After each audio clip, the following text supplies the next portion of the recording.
बताइए आपके साथ किस प्रकार से इंदौर के अंदर दुर्व्यवहार हो रहा है।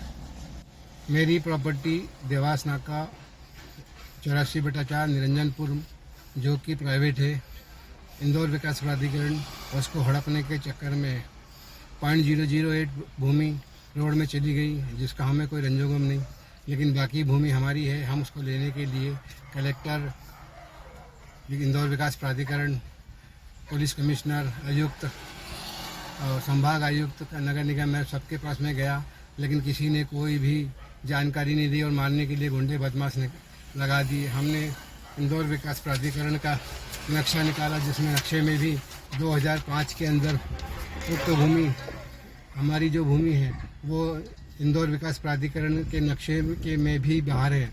और 1985-86 में हम हाई कोर्ट से केस जीते हुए हैं और हमारे घर में लूटपाट करके इन्होंने आग लगा दी ताकि सबूत ना मिल सके। मेरे पिता को बहुत बेरहमी से मारा, इंजेक्शन लगा लगा के लाइफलाइन हॉस्पिटल में, और लाइफलाइन हॉस्पिटल को बदली करके उसका नाम आज DNS कर दिया। उसके बाद मैं कलेक्टर में गया, उसके कलेक्टर ने को भी मैंने आवेदन दिया कि मेरा ये मुआवजा दिया जाए। मुआवजा देने का वो बोलिया तो बोले उसको दे दिया, उसको दे दिया, एक दूसरे पे टालते जा रहे। जब कोई फंसने को आता तो उसका ट्रांसफ़र कर देते हैं या उसको VRS दे के बाहर कर देते। नया आता है फिर वो नए से नई कार्रवाई, ऐसे पिछले 12 साल से यही चल रहा है। और जब मैंने कोर्ट में अर्जी लगाई SDM और तहसीलदार के, तो उन्होंने देखा कि हम फंसेंगे तो ताबड़तोड़ 10,07,73,000 का कुछ अमाउंट था मेरा, उसमें से मात्र 10% ही मेरे को दिया बचने के लिए, कि और लिख दिया कि हमने सारा पेमेंट इसको दे दिया। लसुड़िया थाने के TI की जांच अनुसार 10 लाख के ऊपर लगभग का जो पैसा था वो मेरा सही पाया गया। अब ये तहसीलदार मिल के, SDM मिल के TI सोनी को धमका रहे हैं कि इस कार्रवाई को नहीं करना, और मुझे आए दिन थाने पे बुलाते हैं, बिठाते हैं, 2 घंटा रखते हैं, बोले हाँ आज करते हैं, कल करते हैं। ऐसा करके मुझे पिछले 5 साल से TI सोनी बरगला रहा है, लेकिन अभी तक कोई कार्रवाई नहीं हो रही।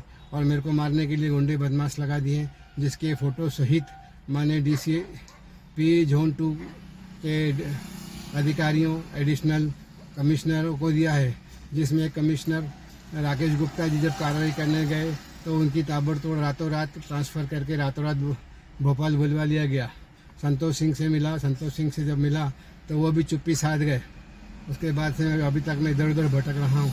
वो बोलते कि आइडिया करेगी, आइडिया बोलते कि कलेक्टर करेगा, कलेक्टर बोलते कि आइडिया करेगा।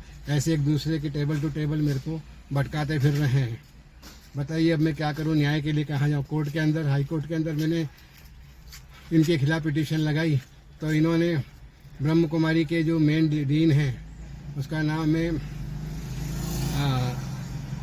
करुणा चेट्टी, उसने इंदौर के हाई कोर्ट जज रमन्ना के साथ मिलके मेरे केस को डिस्पोज करवा दिया, ताकि उनके खिलाफ कार्रवाई होती बची। उसके बाद में एडिशनल कमिश्नर मनोज श्रीवास्तव को भी उन्होंने, जब हाई कोर्ट से पिटीशन लगी तो उसका भी ताबड़तोड़ ट्रांसफ़र कर दिया गया। अब बताइए कि ये अपने आप को बचाने के लिए एक दूसरे का ट्रांसफ़र कर देते हैं, और जब देखा कि कुछ नहीं होता तो बोले इस सरदार को मार दो, तब ये इसने सबकी कार्रवाई करके रखी। अब बताइए मैं अपनी जान बचाता फिर रहा हूँ, कहाँ से कहाँ जा रहा हूँ, और कोई सुनवाई नहीं है। सबसे बड़े भू माफिया ये सभी लोग हैं जिनके मैंने अभी नाम लिए। आपका नाम बताइए। मेरा नाम है मंजीत सिंह, पिता मुख्तियार सिंह, 4/31 विजयनगर, जिसके ऊपर CSP अजय जैन का कब्जा। वो भी मुझे मारने के लिए गुंडा बदमाश लगा रहा है। विजयनगर थाने में भी उसके बारे में मैंने बहुत कुछ शिकायतें करी, लेकिन कोई सुनवाई नहीं।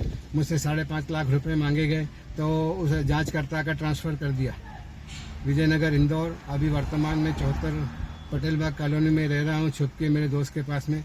ये कभी भी मेरे साथ अप्रिय घटना घट कर सकते हैं। अभी 25 या 26 जनवरी के दिन ही मेरे ऊपर हमला हुआ है, जिसकी शिकायत मैंने विजयनगर थाने में करी, तो उन्होंने सामने वाले से 40,000 रुपये लेकर उसको रफा दफा कर दिया। हमने उसको पकड़ के लाए तो उन्होंने थाने से भगा दिया।